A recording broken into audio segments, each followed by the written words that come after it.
우리가 어머니의 사랑, 부모님의 그 은혜를 무엇으로도 갚을 길이 없고, 그래도 하나님의 은혜로 이렇게 어버이 주일 때마다 한 번씩 다시 생각하고 마음을 다시 새롭게 하는 이 기회를 하나님이 주셔서 감사할 뿐입니다.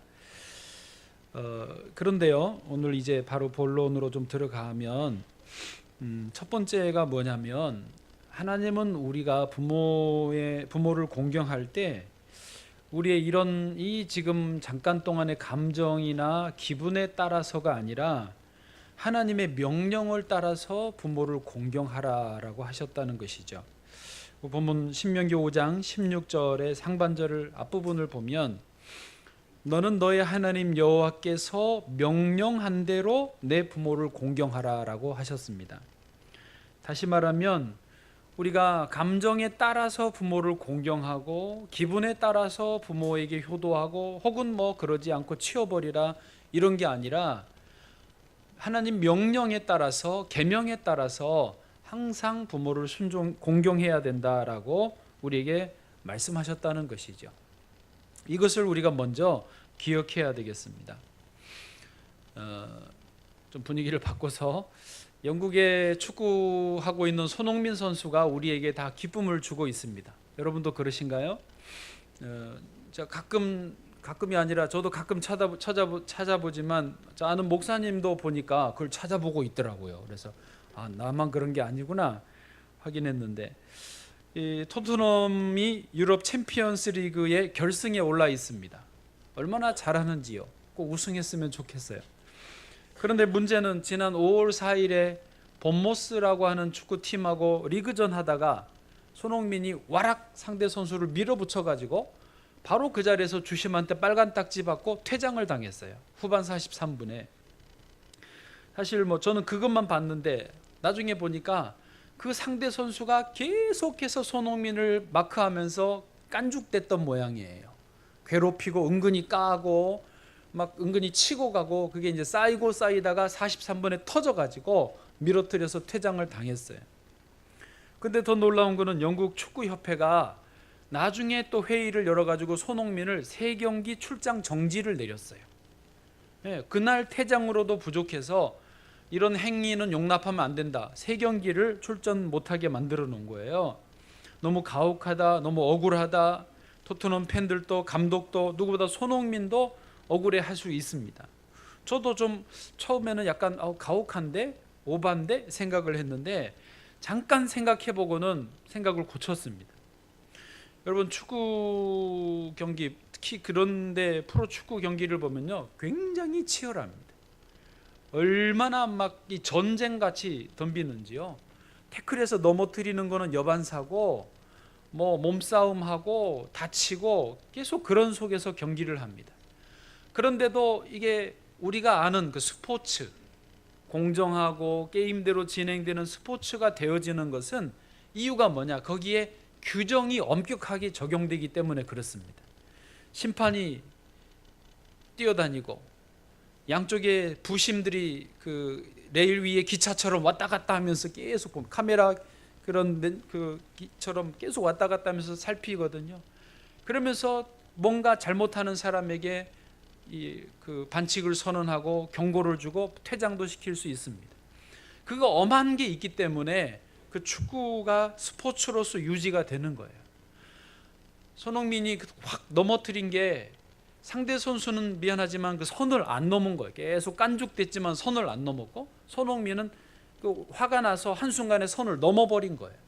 어쨌든 규정은 선을 넘은 사람에게 퇴장을 명령할 수 있다라는 것이죠.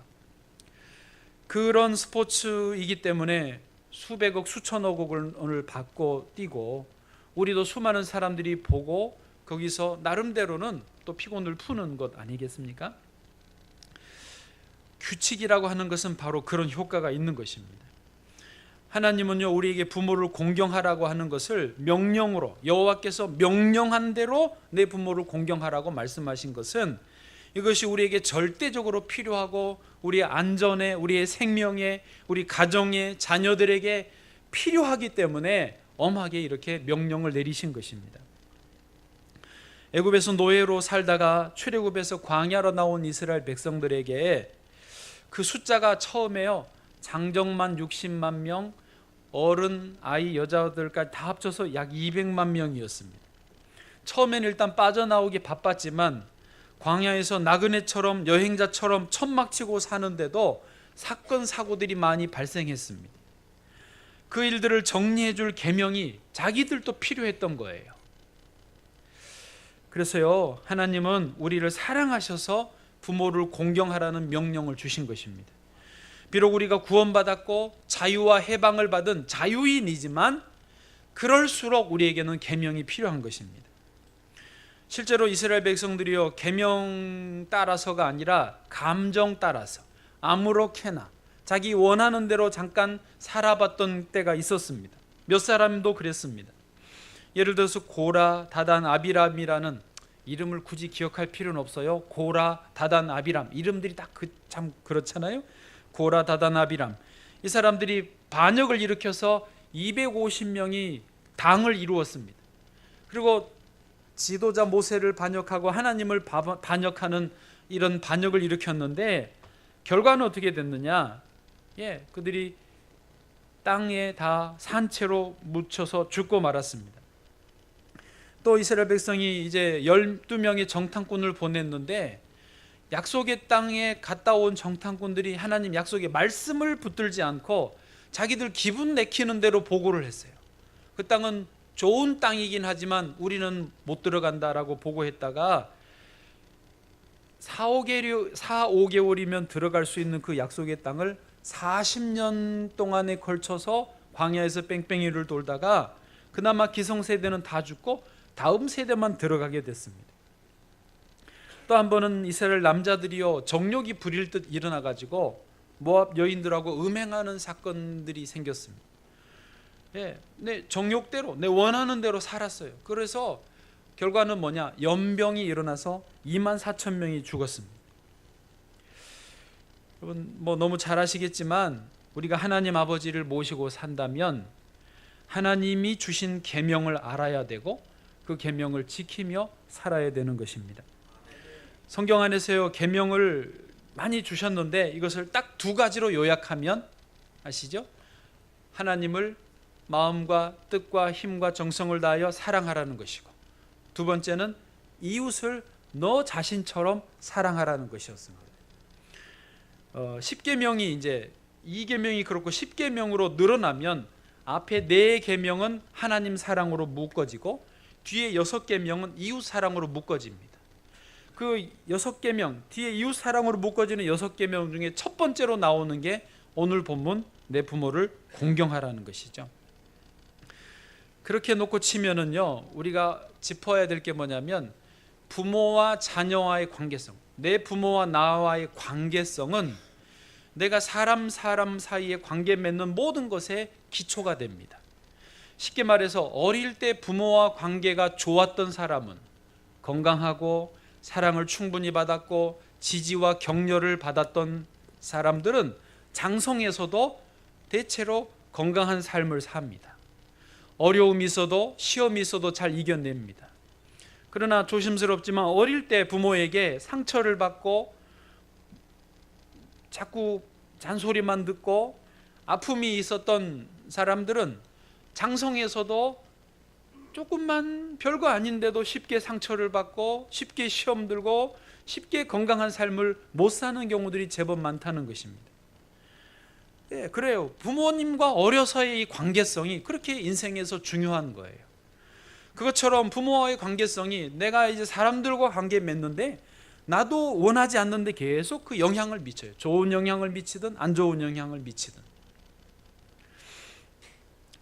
혹시 어릴 적에 부모님으로부터 좋은 지지를 잘 못 받았고 충분한 사랑을 못 받았고 오히려 상처만 받은 분이 여기 계신다면 그래도 너무 한탄하지는 마시기 바랍니다. 왜냐하면 이제 우리는 예수 그리스도 안에서 하나님 아버지를 나의 부모님으로 모시고 살기 때문에 그렇습니다. 하나님 아버지는 온전하신 분이십니다. 하나님 아버지는 우리에게 사랑을 주시는데 무한하게 사랑을 부어주시고요, 우리의 상처도 치유해 주시고 우리의 부족함을 다 채워주십니다. 제일 좋은 것은 하나님이 부자예요. 할렐루야. 세계 제일의 최고의 부자이십니다. 그래서 무한하게 우리에게 필요한 것을 공급해 주시는 분인 줄 믿습니다. 아멘.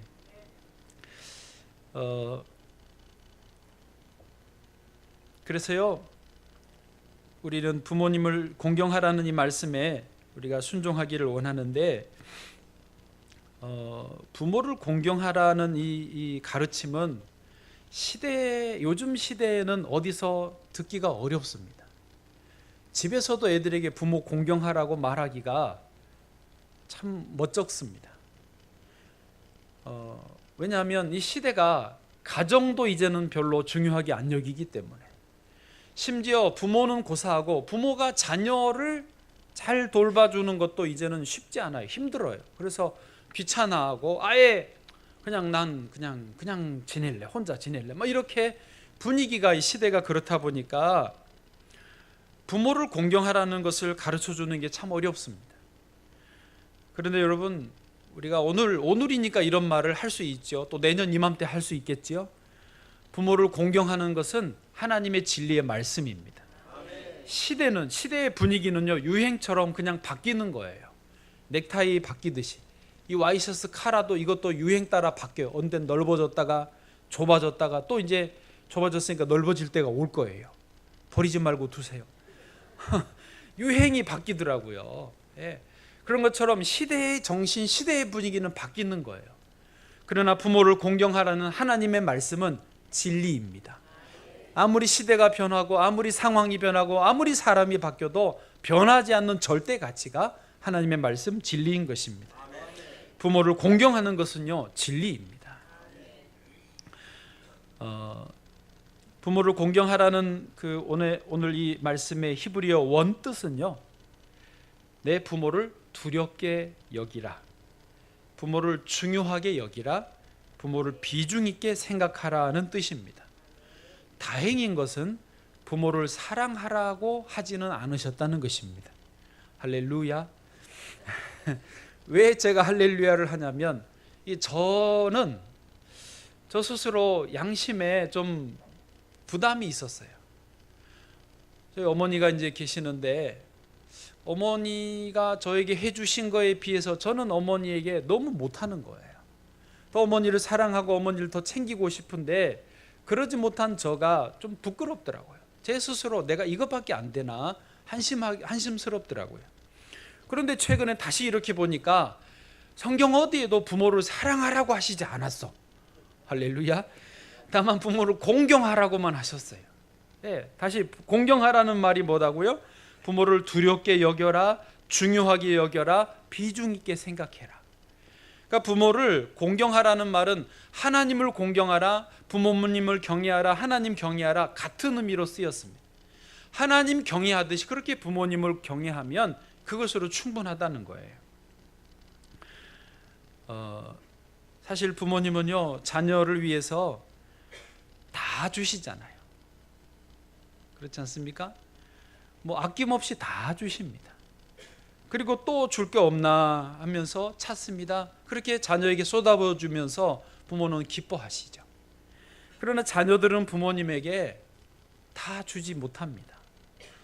뭐 조금 드리면서도 계산하면서 주고, 조금 드렸으니까 이제 쉬었다 줘도 된다 생각하고, 이 한심한 게 우리 자녀들입니다. 출애굽기 21장 한번 봐보시면요, 하나님은 이렇게 엄하게 명령하셨어요. 15절 같이요, 시작. 자기 아버지나 어머니를 치는 자는 죽일지니라. 무섭죠? 17절도요, 시작. 자기 아버지나 어머니를 저주하는 자는 반드시 죽일지니라. 아멘. 여기 죽이라는 말은 돌로 쳐 죽인다라는 의미인데요, 저도 그 생각을 못했는데 어느 목사님이 하는 말을 듣고 정말 그렇겠다 생각한 게 뭐냐면, 실제로 이 법대로 돌에 맞아 죽은 자녀들이 그때 당시 거의 없었을 거라는 거예요. 왜냐? 자녀들이 부모를 잘 공경해서가 아니고 실제로 부모를 친 자녀가 있었을 것이고 부모를 저주하는 자녀가 있었을 텐데 왜 돌에 안 맞아 죽었냐? 생각해보면 어느 부모가 자기를 치고 저주하는 자녀를 일러 바치겠어요? 너 그러면 죽어 그러고 입을 다물어 버리시고 아무 일 없었던 것처럼 그냥 넘어가시지, 어느 부모가 너 맛 좀 봐라 그러고 일러 바치겠냐고요. 그런 이유로 부모 사랑 때문에 돌 맞아 죽은 자녀가 별로 없었을 거라고요. 여보세요? 그랬을 거예요. 실제로 우리 최근에도 우리나라에서도 그런 일이 있었는데, 어느 좀 중년의 아들이 노모를 칼로 찌르고 홧김에 찌르고 도망갑니다.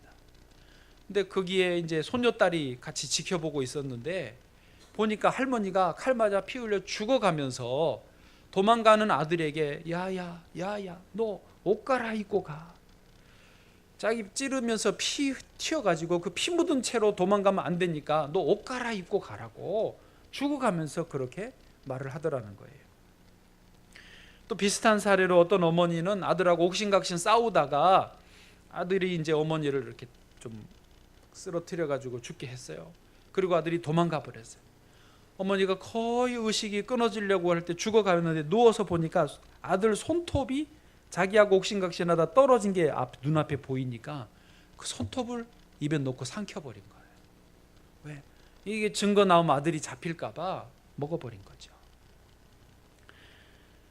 여러분, 이 부모님의 사랑이 이런 건데, 어차피 우리는 그 부모님의 사랑을 다 갚지 못하기 때문에 하나님은 명령을 주셨지만 부모를 사랑하라는 안 하시고 부모를 공경하라고 하신 거예요.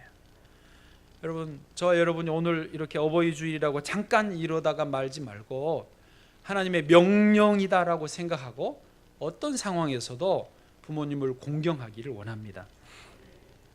두 번째는 이렇게 부모님을 공경하면 우리에게 그게 복이 된다는 거예요. 오늘 제목처럼 부모 공경은 뭐다? 축복이 되는 겁니다. 우리 본문의 신명기 5장 16절의 뒤에 그리하면 이하를 읽어보겠습니다. 그리하면 이하, 시작. 그리하면 내 하나님 여호와가 내게 준 땅에서 내 생명이 길고 복을 누리리라. 아멘. 할렐루야. 부모 공경은 축복이 됩니다. 오늘 두 번째로 읽었던 본문이 룻기인데요. 룻은 이방 여인, 모압 여인이었습니다. 자기 시어머니 나오미를 따라가다가 복을 받은 사례가 나오거든요. 먼저 룻기 1장 16절 같이 읽겠습니다. 시작. 룻이 이르되 내게 어머니를 떠나며 어머니를 따르지 말고 돌아가라 강권하지 마옵소서. 어머니께서 가시는 곳에 나도 가고 어머니께서 머무시는 곳에서 나도 머물겠나이다. 어머니의 백성이 나의 백성이 되고 어머니의 하나님이 나의 하나님이 되시리니. 아멘. 잘 아시겠지만 룻은 나오미의 며느리인데요. 이 나오미와 나오미의 남편이 기근 때문에 모압으로 이민을 갔다가 거기서 두 아들을 모압 여인들하고 결혼을 시켜요. 그런데 문제는 세 남자가 다 죽어버립니다. 남편과 두 아들들이 다 죽어버렸어요. 여자분들만 남았어요. 그래서 나오미가 두 며느리들에게, 모압 여인들이니까 너희 친정으로 가라고 그랬어요. 돌아가라고. 근데 오르바라는 동서는 갔는데 룻은 안 가겠다는 거예요. 그리고 하는 말이 이 말입니다. 어머니의 백성이 나의 백성, 어머니의 하나님이 나의 하나님이 된다고. 여러분, 여기서 주목할 게 맨 뒤에 그 말입니다. 어머니의 하나님이 나의 하나님이 되시리니. 저를 봐보세요. 본래 모압 백성들은요, 그모스라고 하는 신을, 우상을 섬깁니다. 뒤에 거를 먼저 보여주세요. 그 신만 있는 거. 저게 그모스 신입니다. 모압 족속들이 섬기는 신이에요. 사람 형상인데 얼굴은 소, 황소상을 합니다. 저게 그모스예요. 또 다른 사진요. 그모스를 이렇게 사람들이 섬기고 아이를 그 우상에게 바치는, 그런 바치라고 하는 그런 신이에요. 자, 만약에 룻이 이제 오르바는 갔으니까 저 신을 섬기는 거예요. 룻도 모압으로 돌아갔으면 저 그모스 신을 섬기겠죠. 그러나 룻은 시어머니 나오미를 따라가면서 무슨 신을 섬긴다고요? 여호와 하나님을 섬기는 거예요. 할렐루야. 그래서 어머니 하나님이 나의 하나님이 되는 거죠. 여러분, 이게 무슨 말이냐면, 먼저 부모를 공경하면 하나님이 최고의 복을 주시는데 신앙의 복을 주십니다. 구원의 복을 주시는 줄로 믿습니다. 또 하나 복을 주시는데 그게 뭐냐? 만남의 복이에요. 여러분 만남의 복 받으시기를 바랍니다. 이 룻이 시어머니 나오미하고 베들레헴에 돌아왔는데요, 먹을 게 없으니까 룻이 자기가 밭에 나가서 이삭이라도 주오겠다고 나갑니다. 어머니가 허락해줘요. 나가서 이삭을 줍다가 어느 밭에까지 연결이 됐는데 보아스라고 하는 잘생기고 돈 많고 사람 좋은 사람의 밭에까지 들어갔어요. 어머니에게 와서 누구의 밭에서 주었냐 물으니까 나 보아스라고 합니다. 그러냐고. 어머니가 좋아하세요. 그러면서 이제 소위 어머니가 이거를 가르쳐줘요. 뭐라고 그래야 되냐? 남자 꼬시는 법을 가르쳐주세요. 이거를 작업의 정석이라고 그러더라고요. 하나하나를 자세히 가르쳐줘요. 어머니가 전문가신가 봐. 하여튼 시어머니가 며느리한테 남자 꼬시는 법을 가르쳐주세요. 그래서 보아스하고 잘 돼야 되니까 이렇게 해라 저렇게 해라 또 뭐 침상 밑에 누워라 하여튼 이런 거를 다 가르쳐줘가지고 롯이 그대로 하고는 결국 보아스와 결혼하게 됩니다. 할렐루야. 얼마나 잘 됐어요. 어쨌든 이제 가정을 다시 이루었고, 그리고 둘 사이에 아들을 주셨는데 이름이 오벳입니다. 성경을 아시죠? 오벳은 누구냐? 다윗의 할아버지. 이새의 아버지, 다윗의 할아버지 맞습니다. 그래서 예수님도 다윗의 후손이잖아요. 그래서 이 구원의 족보에 룻이라고 하는 이름을 올리게 되는 거죠. 할렐루야. 다시 말합니다. 부모를 공경할 때 하나님이 약속하세요. 복을 주겠다고. 그 복 중에 구원의 복과 만남의 복이 있다는 것이죠. 어떤 희생과 손해와 불편함이 있을지라도 우리는 성경에서 하나님이 가르쳐주신 이 부모를 공경하는 계명을 순종하며 따르기를 원합니다. 그런데 마지막으로 우리가 부모에게 공경하고 순종하는 것이 주 안에서 이루어져야 돼요. 에베소서 6장 1절입니다. 같이요. 시작. 자녀들아 주 안에서 너희 부모에게 순종하라. 이것이 옳으니라. 아멘. 여기 주 안에서라는 말은 신앙 안에서, 믿음 안에서, 주님 안에서라는 뜻입니다. 예를 들어서 부모님이 아직 예수님을 안 믿으시는데 너 교회 가지 마, 예수님 믿지 마. 만약에 그렇게 하면 거기는 순종해야 됩니까? 안 해야 됩니까? 어렵죠. 순종하기가. 오히려 주 안에서 부모를 순종한다는 말을 적극적으로 이해하면 그렇게 주 안에 계시지 못한 부모님을 주 안에 계시도록 전도해 드려야 됩니다. 예수님을 소개하고 예수님 안에서 이 하나님이 주신 귀한 계명 질서 안에 같이 있도록 전도해 드려야 되는 것이 주 안에서 순종하는 것이 맞는 것입니다. 우리나라의 최고의 지성이라고 하는 이어령 박사님이 그 지성 때문에 예수님을 안 믿고 살았습니다. 그러다가 딸 이미나 이제 목사님이 됐었는데 나중에 딸이 그렇게 아버지를 전도하기 위해서 눈물로 기도했어요. 그러다가 딸도 검사하다가 변호사하다가 또 자기도 그 암이 오고 자녀가 죽고 또 시력까지 어려워지는데도 계속 한 가지 아버지를 전도하는 거였어요.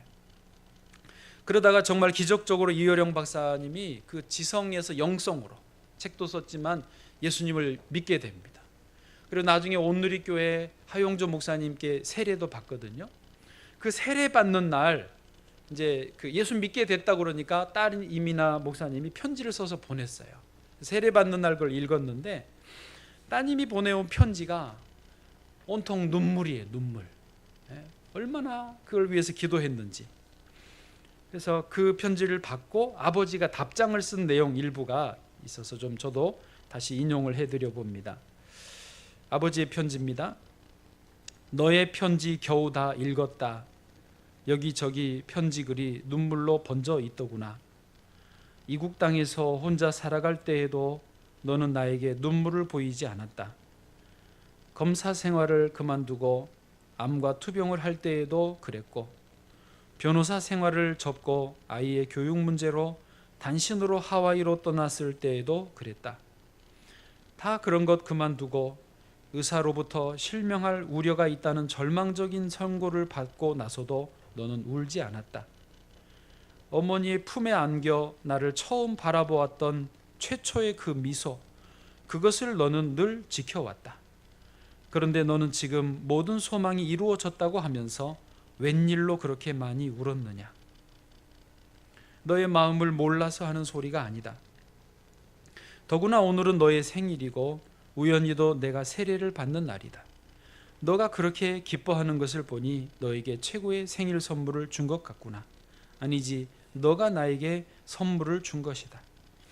암에 걸렸던 너의 아픔으로, 또 시력을 잃어가던 너의 어둠으로 나를 영성의 세계로 이끌어 주었다. 지성에서 영성으로. 너의 기도가 높은 문지방을 넘게 했다. 이제 너 스스로 인정한 것처럼 혼자가 아니다. 너의 곁에서 주님이 늘 함께 하듯이 아빠도 이제 너를 혼자 있게 하지는 않을 것이다. 서울에서 아빠로부터 이런 편지입니다. 여러분, 우리가 모두 주 안에서 부모를 공경하고 부모에게 순종하기를 원합니다. 또 이제 반대로 부모님이 자녀들에게 참 좋은 선물, 축복은 뭐냐면 자녀들로 하여금 부모를 공경하게 가르쳐 주는 것입니다. 네, 부모님은 책임이 있어요. 자녀들이 그냥 너 공부만 잘해라, 너 길 잘 가라, 너 돈 잘 벌고 잘 살면 됐다, 절대 그러면 안 됩니다. 부모를 공경하라고 가르쳐 주셔야 됩니다. 그게 자녀에게 축복이 되는 것입니다. 저도 제가 저희 부모님에게 잘하려고 애를 쓰지만 물론 잘 못합니다. 불효자죠. 또 그래도 또 애를 쓰는 것이고, 또 제가 모셨던 목사님들에게도 제가 애를 써서 잘하려고 합니다. 저희 아이들에게도 또 가르쳐요. 작년에는 밥 사, 니네 돈 벌잖아, 알바하잖아, 그래가지고 막 옆구리 찔러가지고 밥을 얻어 먹었어요.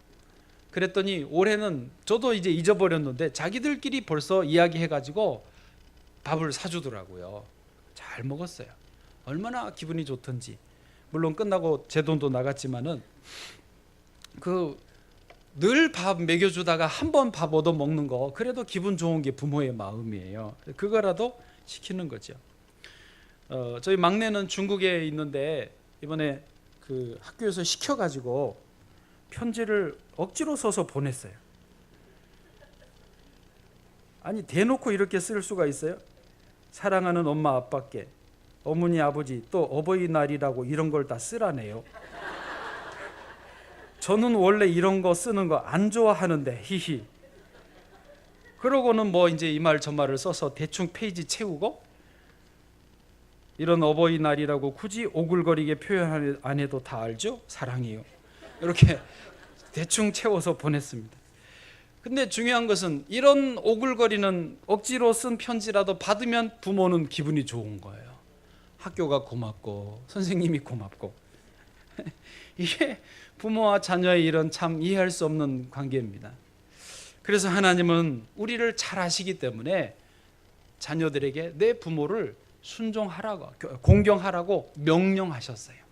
그리고 그런 자녀들이 부모를 공경할 때에 복을 주시겠다고 약속해 주신 것입니다. 오늘 어버이날 우리가 다시 한번 부모님 은혜, 사랑 생각하고 눈물 좀 흘리셨다면 이것으로 끝내지 마시고, 살아계시는 부모님 있으시다면 하여튼 최선을 다해서 부모를 공경하시기를 바랍니다. 주님께서 놀라운 은혜 채워주시리라 믿습니다.